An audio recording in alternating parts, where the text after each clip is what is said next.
Here is the Ford Escape, and that is the bulb there. In order to access it, we have to open up the hatch. So let's go ahead and open up the hatch. Now we need to get the light out. For that, first you need to get a flathead screwdriver to get these two small plastic caps off. Put it right over there at the top and then pry this cap out. Repeat the process for the other one. Just put it right there at the top and then pry it out, and out it comes.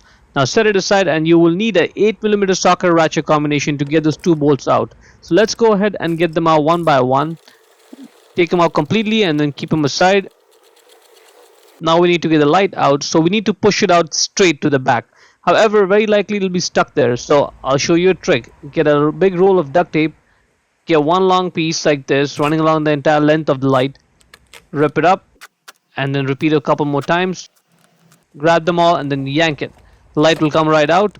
That's the bulb for the brake light, but first we have to get this connector off. So press and get the connector off. Press it right over there and then pull it off.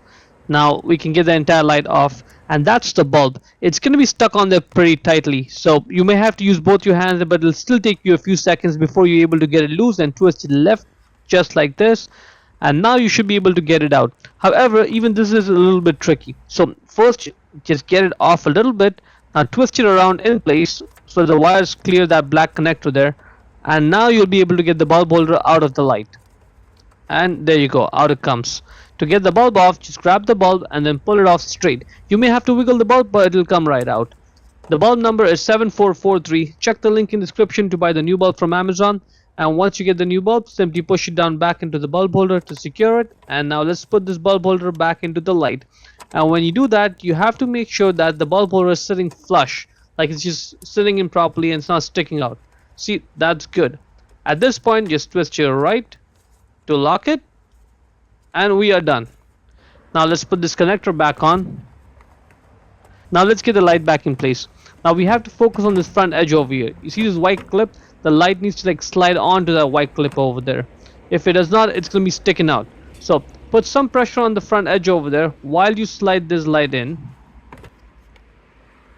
Let's check to make sure it did actually go on. It did. Good. It's not sticking out. It's in place. Now give one final push. Put those bolts back in, and then let's tighten them down using the socket ratchet combination. And now let's put these two caps back in place and then give it a push. Repeat the process for the second one, and let's just peel this duct tape off of here. And that is pretty much it. Hope you found it useful. Before we go, let me give a quick shout out to Naya Motors Inc. for letting us use the car today to film the videos. They are a used car dealer here in Ottawa, Canada. Check out the link in the description for their entire inventory.